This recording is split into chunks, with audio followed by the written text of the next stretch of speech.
नमस्ते साथियों, वंदे मातरम, भारत माता की जय, जय गौ मां। साथियों, जय आयुर्वेद, राजीव भाई अमर रहे।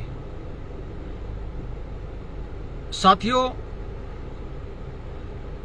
अभी जो आपको एक शांति दिखाई दे रही है, ये तूफान से पहले की शांति है। मैं आज सबसे हाथ जोड़ कर निवेदन करता हूं, कोई भी पार्टी का हो, मैं सबसे हाथ जोड़ कर निवेदन करता हूं, ना हमारा किसी पार्टी से वैर है, ना हमारी किसी पार्टी से द्वेष है। हमें किसी पार्टी के विरोधी के रूप में ना आके जो मुद्दे हैं, क्योंकि मुद्दा इतना बड़ा है। मैं इस पेज को कोशिश कर रहा था कि मैं इस पेज पे इस तरह के किसी चीज के लिए लाइव नहीं आऊंगा, लेकिन मुझे आज समझ में आया कि मैं अगर इस पेज को करूंगा क्या बचा के, अगर इंसानियत ही नहीं बची तो मैं इस पेज को बचा के क्या करूंगा। साथियों, मुद्दा इतना, मतलब जीवन का सबसे कठिन मोड़ पे हम आके खड़े हो चुके हैं और आपको समझना होगा, बिना समझे काम नहीं चलेगा। साथियों, बहुत मतलब जिंदगी का मैं मानता हूं कि जितने दुख हमने इस उम्र 40, 35, 38 साल की उम्र में देखे हैं, या जितने डर देखे हैं, ये सबसे बड़ा डर जिस चीज का था वह उस मोड़ पे आके हम खड़े हो चुके। साथियों, निवेदन करूंगा, जो साथी इसको एक बार देखे, अभी लाइव देख रहा है वो भी इसको शेयर कर लीजिए, और जो बाद में भी देखे, एक इंसान होने का धर्म निभाइए और इसको शेयर कर दीजिए, क्योंकि हो सकता है कि इस वीडियो के बाद ये पेज दोबारा ना चल पाए, क्योंकि इस पेज को 2 महीने से इसलिए रोक के रखा हुआ था कि मतलब इस पेज की रीच ठीक ठाक हो जाए, क्योंकि पहले उस मामले में इस पेज की बिल्कुल रीच 0 हो चुकी थी। मैं बात करूंगा, कल कुछ साथियों ने देवेंद्र भाई को भी सुना होगा उस मामले में पूरी खुल के जो चर्चा करेंगे, कुछ बिंदुओं पे जो बिंदु रह गए थे उस पे अभी चर्चा करने की जरूरत है। साथियों, जो साथी लाइव जुड़े, 20-15 मिनट का लाइव रहेगा, बाकी काम एक बार छोड़ के, क्योंकि हो सकता है बाकी पेजों की तरह भी इस पेज को बिल्कुल भी खत्म कर दें, बिल्कुल भी इस पेज को उड़ा भी सकते हैं, और हो सकता है हम दोबारा इस तरह कोई संपर्क ना बना पाए। तो साथियों, जिसके पास ये वीडियो पहुंचे, ये हमारी इस पे हमारी ये हो सकता है लास्ट ही वीडियो हो, हम इसके आगे इस बात का प्रचार ना कर पाए, क्योंकि आपको पता है कि कोई भी जो चैनल वाला है, न्यूज चैनल वाला, वो हमें कोऑपरेट नहीं कर रहा, वो भी अपनी जगह सही है। साथियों, मैं ज्यादा आपको लंबा नहीं खींचूंगा।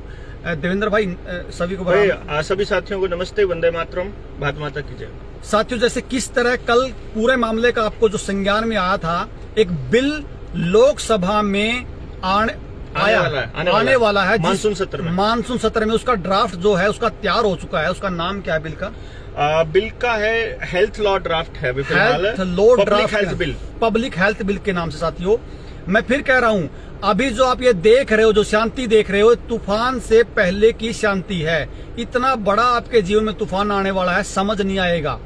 आज अभी समझ सकते हो, क्योंकि अगर वो बिल पास हो गया तो हम ये वीडियो बनाने के लायक भी नहीं रहेंगे। एग्जैक्टली, ये बात आप समझ लेना।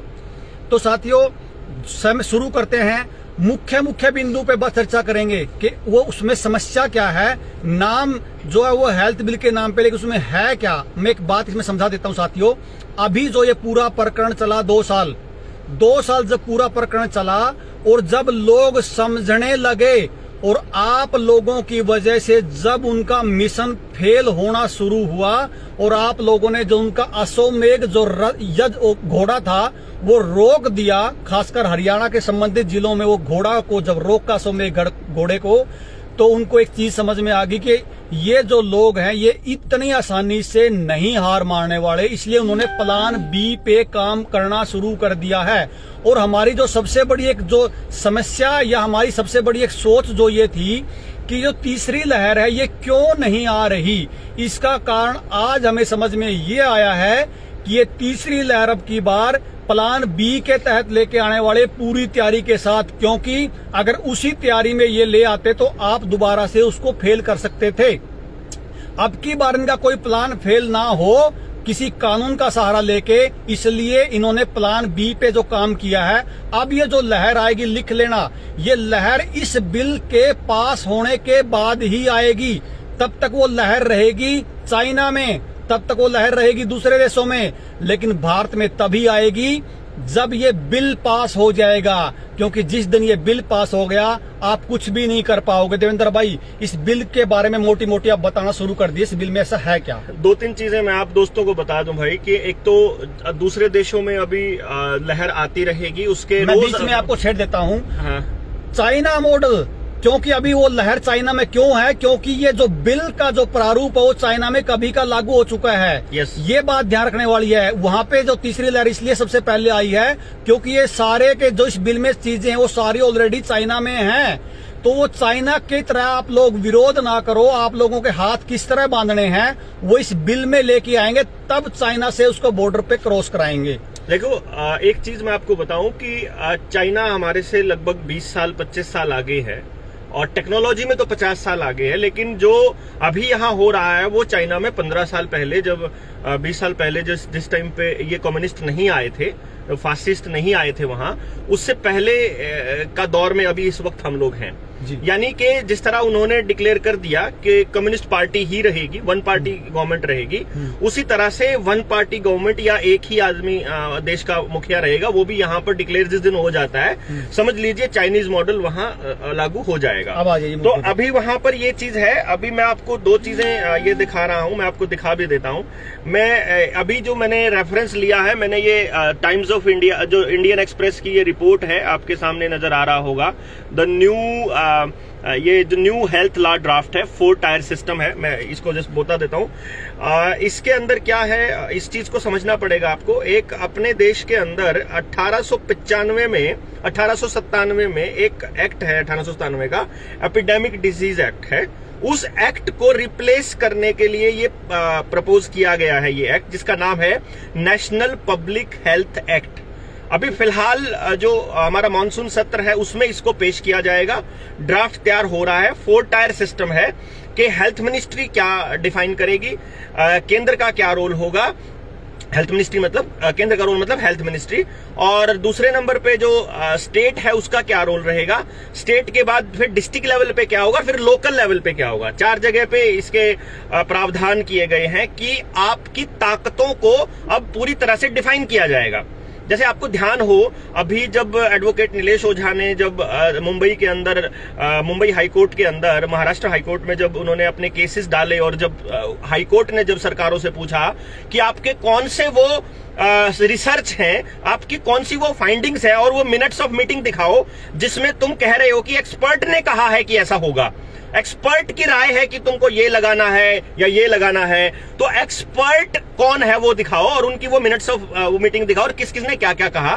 तो सरकार के पास कोई भी एविडेंस नहीं था, किसी भी तरह का कोई वो नहीं था, तो सरकार फंस गई थी वहां पे। और जिस टाइम पे आपको याद हो 21-22 तारीख की बात है ये, जिस टाइम फंस गई सरकार, तो सरकार ने कहा हमें 1 हफ्ते का टाइम दो, और जज ने कहा कि 1 हफ्ते का नहीं, तुम्हें कल 2:30 बजे हमें वो सारा रिकॉर्ड देना है, सारा रिकॉर्ड जितना आज तक का तुम्हारे पास प्रूफ है, जितने भी सबूत हैं कि बीमारी, इलाज, इसके लिए जो भी लग रहा है, जो मैंडेट्स हैं तुम्हारे, इस मैंडेट को जस्टिफाई करने वाले, हमको सारे सबूत चाहिए 2:30 बजे तक। तो सरकार ने क्या किया, 1 बजे डिजास्टर मैनेजमेंट एक्ट को ही विड्रॉ कर लिया। क्योंकि आपको यह बात समझनी होगी कि एक हाई कोर्ट का फैसला पूरे भारत के हर हाई कोर्ट में लागू है, तो मतलब पूरे भारत को सबूत नहीं देना पड़ता और पूरे भारत के साथ ये होता। तो नीलेश ओझा ने अभी उन लोगों से डिमांड करी है कि जिनके चालान कटे थे, मुंह ना ढकने वाले, वो वापस। कविता बहन आप 1 मिनट रुक जाइए, पूरा क्लियर करेंगे। आप पूछ रहे हो कि कहना क्या चाहते हो, हम इस बिल के बारे में अभी बिल के बारे में बता रहे हैं। ये मैं इसलिए बता रहा हूं, ये भूमिका बनानी इसलिए जरूरी है कि सरकारों ने ये देखा है अभी तक कि कौन कौन आदमी लड़ाई लड़ेगा, कैसी लड़ाई लड़ेगा, किस तरह के लोग होंगे उसमें, कौन वकील होंगे और क्या दलील देंगे। अब उन दलीलों का इलाज करने के बाद अब ये मार्केट में उतरेंगे और अगली लहर लेकर के आएंगे। ठीक है। असली जो मकसद है इनका वो है आपको पूरी तरह से लॉकडाउन में रखना। जैसे इस टाइम शंघाई की 2.5 करोड़ से ज्यादा पॉपुलेशन इस टाइम लॉकडाउन में है, कंप्लीट लॉकडाउन में। और ये चीज समझने के लिए आपको इस ड्राफ्ट को समझना पड़ेगा। इस ड्राफ्ट में क्या है असल में, मैं इसका मोटे तौर पर एक चीज बता देता हूं, जिसके कल हमने एक तो ट्रीटी है हमारी, जो पेंडेमिक ट्रीटी है, जो WHO ने पूरे हर देश को, हर मेंबर कंट्री को भेजी है। एग्रीमेंट है ना, कोई एग्रीमेंट है। जिस देश ने उसको साइन कर दिया वो देश उस ट्रीटी के अंदर आने पर WHO की दिए हुए दिशा निर्देशों को मानने के लिए बाध्य हो जाएगा, और अगर वो बाध्य हो जाता है तो आपके देश का कानून, आपके देश का संविधान नल एंड वॉइड हो जाएगा। ये बात को समझना बहुत जरूरी है। अगर WHO की ट्रीटी आ जाती है तो आपके देश के कानून, आपके मौलिक अधिकार, आपके जितने भी जो भी चीजें हैं वो सारी की सारी नल एंड वॉइड हो जाएंगी। तो ये ट्रीटी अगर इतनी फायदेमंद होगी तो लोग खुद कहेंगे, अदरवाइज आप इस ट्रीटी को समझिएगा। इस ट्रीटी पे अलग से हम लोग एक वीडियो चलाएंगे। प्रियंका बहन, मैं आपके लिए कह रहा हूँ आप इस वीडियो को जरूर देखना, क्योंकि आपका ये वीडियो देखना बहुत जरूरी है। हाँ, आप जुड़े रहिए इससे। अभी आपको मैं बता दूं, जिस नेशनल पब्लिक हेल्थ बिल की मैं बात कर रहा हूं, जो आने वाले टाइम में कानून बनने वाला है, मानसून सत्र में यह आएगा, और इसके अंदर कौन आदमी की क्या हैसियत रहेगी। जैसे अभी आपने गौर किया होगा, पिछले 3 महीने में आपने मेरी जबान से और हमारे लोगों की, जो जनता सरकार मोर्चा के लोगों की जबान से एक बात सुनी होगी कि ये शरीर मेरा है, मेरी मर्जी है, मैं क्या खाना चाहता हूं, क्या पहनना चाहता हूं, क्या इसके अंदर डालना चाहता हूं, कौन सा कपड़ा पहनूंगा, कौन सा नहीं पहनूंगा, ये मेरी मर्जी है। ये आपने डायलॉग सुना होगा। दूसरा डायलॉग आपने सुना होगा, मेरे बच्चे और मेरे परिवार की रक्षा करना मेरा धर्म है, और मैं जो चाहूंगा वो इस डिसीजन लूंगा, और जो इलाज मैं चाहता हूं वो इलाज मैं लूंगा। ये माना सभी लोगों ने, और ये आवाज उठानी शुरू करी और बोलनी शुरू करी, और सरकार को इसके लिए मतलब बैकफुट पे जाना पड़ा, और सरकारों ने अपने डिसीजंस वापस लिए, स्कूल खुले और सब कुछ हुआ। लेकिन अब सरकार ने इससे सबक लेते हुए एक खेल खेला है। उसमें क्या खेला है, जो ये नेशनल हेल्थ बिल है, इसके अंदर हालांकि आप रिपोर्ट उठाएंगे, आप अभी तक गूगल इसको चेंज नहीं कर पाया है, चेंज करने की जरूरत भी नहीं है, क्योंकि सरकार ने बल्कि बकायदा सारे के सारे चैनल्स को इसके डिटेल दी है। तो इसमें क्या कहा है, बहुत ही खूबसूरत तरीके से मेंशन किया हुआ है। अंग्रेजी भी बोलूंगा मैं, ताकि जो लोग साथी हैं वो पढ़ पाएं, इस लैंग्वेज को समझ पाएं। A new draconian public health legislation to be introduced in the monsoon session of the parliament allows the government to forcibly धक्के से test, quarantine, whack dash scene the people of India। यानी कि आने वाले वक्त में अगर ये बिल कानून बन जाता है तो ये कानून सरकार को अधिकार देता है कि उसके बाद अगर सरकार चाहे तो आपको आपकी मर्जी के बिना जबरदस्ती टेस्ट कर सकती है, जबरदस्ती क्वारंटाइन कर सकती है। शेयर कर दीजिए, क्योंकि ये हो सकता है इसके बाद ये पेज ही ना बचे। इसको शेयर जरूर करते रहो। शेयर भी कर लेना, वीडियो खत्म होते ही डाउनलोड करके अपने चैनल पे भी लगा लेना। हमें कोई शौक नहीं है कि हमारे चैनल पे ही चले ये वीडियो, लेकिन आप अपनी जगह पे लगा लीजिए। आप इसको अपने भाषा में बोलकर लोगों को बताइए, लेकिन बताना बहुत जरूरी है। Any person can be examined, किसी भी आदमी का टेस्ट किया जा सकता है, vaccinated and given any other treatment without his consent. मतलब किसी भी आदमी को उसकी मर्जी के बिना कोई भी इलाज दिया जा सकता है। यानी आपको बुखार हो गया, आप कहते हो कि मैं आयुर्वेद के हिसाब से व्रत रख के खाली पेट रह के मैं अपना ठीक करना चाहता हूं। यहाँ जो सुनने लायक जो बात है, मैं निवेदन करता हूँ, मैं हाथ जोड़ रहा हूँ। हम किसी पार्टी से, हमें आज लड़ाई पार्टी की नहीं, इंसानियत की है। और मैं खास जो अपने आप को ये कहते हैं कि हम राष्ट्रवादी हैं, वो कहाँ गया वो लोग जो राष्ट्रवादी अपने आप को मानते हैं। आप आयुर्वेद, अब आपका आयुर्वेद से इलाज कराने का हक छीना जा रहा है साथियों। आयुर्वेद क्यों? आपका होम्योपैथी से, आपका नेचुरोपैथी से, अब दुनिया की कोई ताकत आपको किस चीज से इलाज करवाना है, आपको कोई बचाने वाला नहीं। आपको एक ही पैथी से इलाज दिया जाएगा।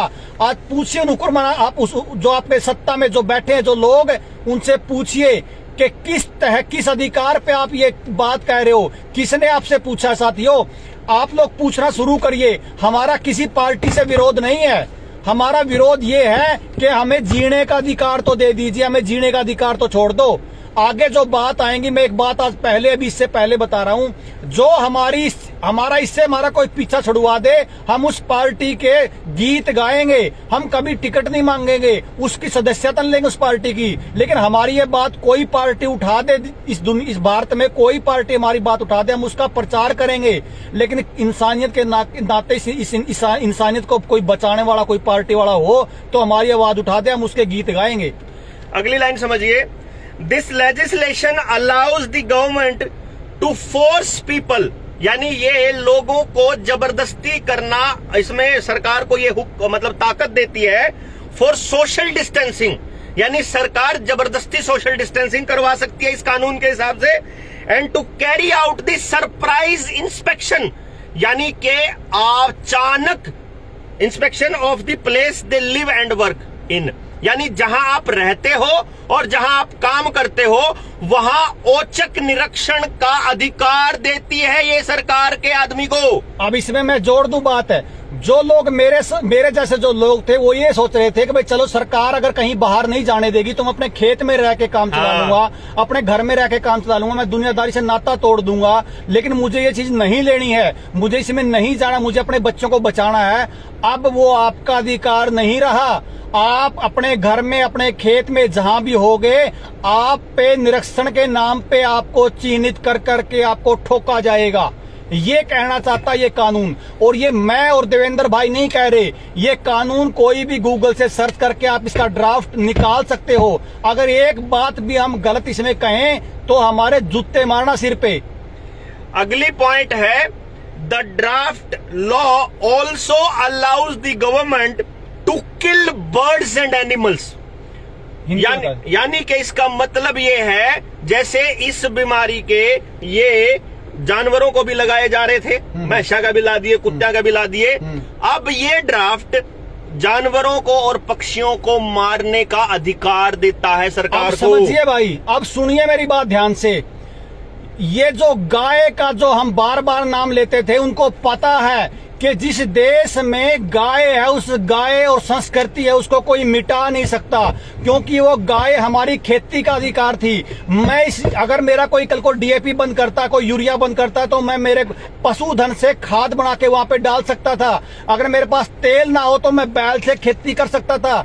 अगर मेरे पास कुछ भी ना हो तो मैं अपने दूध से, सारी चीजों से अपने घर पे गुजारा कर सकता साथियों। लेकिन आज मेरी बात आप लिख लेना, जिस तरह से पहले बीमारी के नाम पे, मैं नाम ले रहा हूं, संघ और बीजेपी के लोगों ने लोगों को ठुकवाने का काम किया, अगली जब लहर आएगी वही लोग सरकार के कहने पे, सरकार ये कहेगी कि जो ये गाय और जो भैंस है इनकी वजह से वायरस की समस्या है, वही लोग जो अपने आप को राष्ट्रवादी कहते हैं, इन सरकारों के चंगुल में आके ये जो रोड पर जो घरों में जो गाय है इनका वध करेंगे और उनको लगेगा कि हम राष्ट्रवादी हैं। साथियों, कांग्रेस तमाशा देखिए, कांग्रेस तो चाहती ये है कि इस देश से गाय खत्म हो। लेफ्टिस्ट तो चाहते भी यही है कि इस देश से गाय खत्म हो।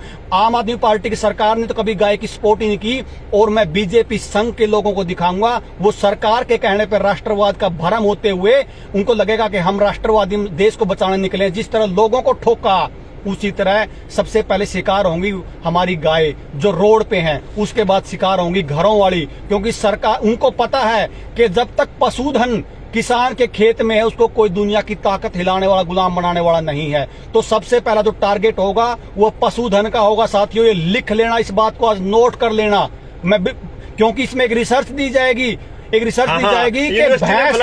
भैंस और गाय के मुंह से जब जुगाड़ी करती है तो एक गैस निकलती है साथियों। लेकिन वो जो रिसर्च है वो जर्सी गाय की होगी, और मारने का जो आपका प्लान होगा वो देसी गाय को मारने का प्लान होगा। साथियों, मैं आज भी कह रहा हूं, हमारा किसी पार्टी से विरोध नहीं है, लेकिन आप इन पार्टियों के अंधभक्ति में निकलिए बाहर, क्योंकि अब जो विषय है वो इंसान को बचाने का, इंसानियत को बचाने का, साथियों गाय को बचाने का, देश को बचाने का है। हाथ जोड़ रहे हैं आपसे। अगर आपको कहीं हमसे बात करनी हो, हम आपके घर पे आ जाएंगे। समझ लीजिए बात को, विषय इतना बड़ा है, हम आगे मुंह दिखाने लायक नहीं बचेंगे। आगे सुन लो, एक बार इसको साथियों भाई, अभी जाना बहुत जल्दी है, बाहर वेट कर रहे हैं। The bill empowers the state and the local government to take the appropriate measures, यानी ये कानून सरकार को ऐसे कदम उठाने के अधिकार देती है जिसमें क्वारंटाइन करना हो आदमी को, अगर अकेला गिरना हो एक डब्बे के अंदर तो सरकार को अधिकार होगा। डिकंटेमिनेशन द स्पेसीज, आसपास के रास्ते में छिड़काव करना हो क्या है का उसका। आइसोलेटिंग द इन्फेक्शियस एजेंट्स, यानी ऐसे लोग जो फैलाते हैं वायरस, उन लोगों को अलग करके, मतलब उनको आइसोलेट करना। एनिमल बर्ड को डिस्ट्रॉय करना और सरप्राइज एनिमल बर्ड को मतलब एक ऐसी बीमारी, इसका मतलब आएगी 200% ये बीमारी एक ऐसी लेके आएंगे जिसका जो ठिकरा है वो एनिमल पर, बर्ड्स पे फूटेगा बस। साथियों। अगली चीज और, मेडिकल एग्जामिनेशन किया जा सकता है, लेबोरेटरी टेस्ट किया जा सकता है, लेबोरेटरी एग्जामिनेशन। आपको ध्यान हो, जब मेरी गिरफ्तारी हुई थी तो मैंने 16 सेक्टर के जो मेडिकल अस्पताल है, वहां पे जो पीजीआई है, छोटी पीजीआई, उसमें मैंने अपना टेस्ट करवाने से मना कर दिया था। मैंने विरोध किया, मैंने बोला ये मेरा शरीर है, मैं नहीं लूंगा, कोई टेस्ट नहीं कराऊंगा। सरकार को, पुलिस वालों को मेरा डिसीजन मानना पड़ा और मुझे वो ऐसे ही लेकर के गए थे और फिर जुगाड़ किया उन लोगों ने अपने आप से। उसके बाद इस कानून के बाद आपका जबरदस्ती टेस्ट हो सकता है, सब कुछ है। आपका डीएनए सैंपल लिया जा सकता है, आपका ब्लड सैंपल आपकी मर्जी के बिना लिया जा सकता है।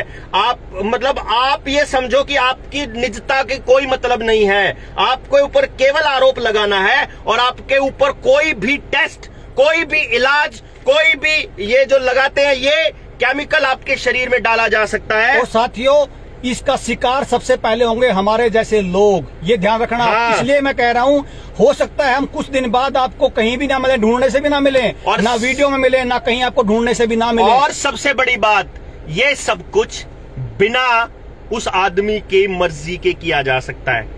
आपकी माँ, बहन, बेटा, बेटी, कोई नहीं बख्शा जाएगा, आप किसी को नहीं बचा पाओगे। जो 2002 में हुआ था, नरसंहार का दौर आने वाला है, वही वैसा ही जो जिसकी मैं बात कर रहा था। आपको संभलने का मौका भी नहीं दिया जाएगा। अभी 4+1 यानी 5, 4+1G जो टेस्टिंग चलेगी उन रेडिएशंस की, उसी टाइम पर ये कानून आएगा, उसी टाइम पर लोग सड़कों पे गिरने पड़ने लगेंगे, उसी टाइम पर अगली लहर का नाम लेकर के आपको जबरदस्ती उठाया जाएगा, उसी टाइम पर ये लोग तैयारी कर चुके हैं। आपको कितनी तैयारी करनी है ये देखना है। आप अपने जैसे कितने लोगों को इकट्ठा कर सकते हो, आप अपने जैसे लोगों को कितना कर सकते हो। आप अगर आज भी अंधभक्ति में डूबे हुए हो, आपका सर्वनाश निश्चित है। किसी भी पार्टी की अगर ये बात कोई उठाने वाला हो, इसका बिल का कोई विरोध करने वाला हो आपकी पार्टी में, हमें बताइए। हम उसका 1 रुपया कहीं नहीं लगने देंगे। घर से पेट्रोल फूक के उस पार्टी का प्रचार करेंगे। लेकिन साथियों, निकलिए इससे बाहर।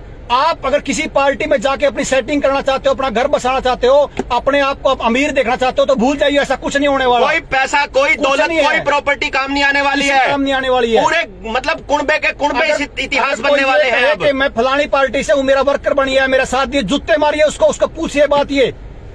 साथियों, कोई साथी खड़ा बाहर, कुछ बात और अर्जेंट बात करनी है, इस वीडियो को अपना पर्सनली मान के इसको जितना शेयर उसका करिए, इसको डाउनलोड कर लीजिए, क्योंकि हो सकता है ये इसके बाद ये पेज ना बचे। वंदे मातरम साथियों, भारत माता की जय, जय गौ मां साथियों।